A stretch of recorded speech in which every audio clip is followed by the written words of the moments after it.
Paano mo ito kantahin English? Stuck on you daw.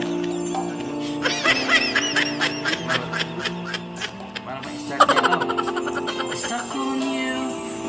I've got this feeling down deep in my soul. Magaling kang kupal ka. Yes, I'm on my way.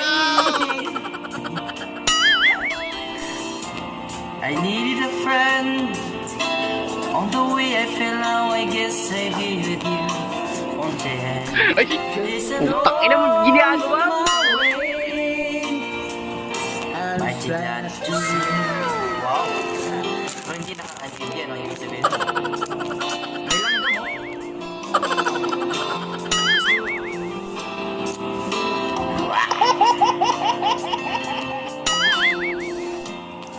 Stuck on you.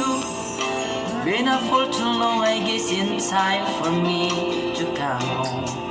Listen, Magaling kang kupal ka. Pagka na ako yun, mag-reply.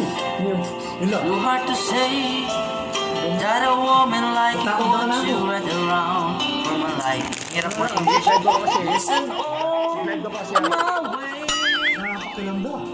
May take glad Siyempre yung baro, walang malakala ko dito. Ang hirap ng English masahin eh. Yan nga eh, Anong next na yun? Ano ba yung mga pagkina yun?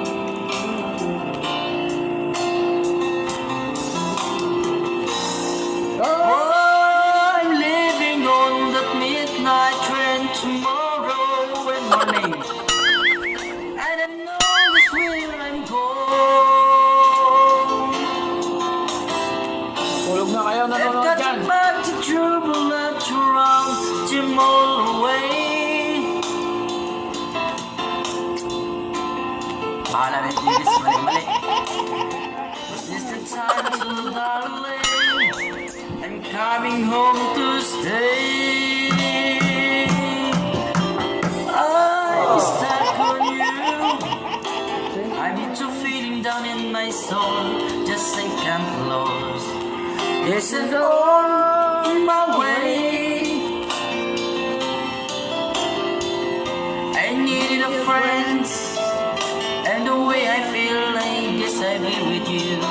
Boss, Yeah. Listen ginawa ko na on itong bote na. my way. Ginawa ko na itong bote. That just to say. Inshallah. Tingnan mo yung English ko.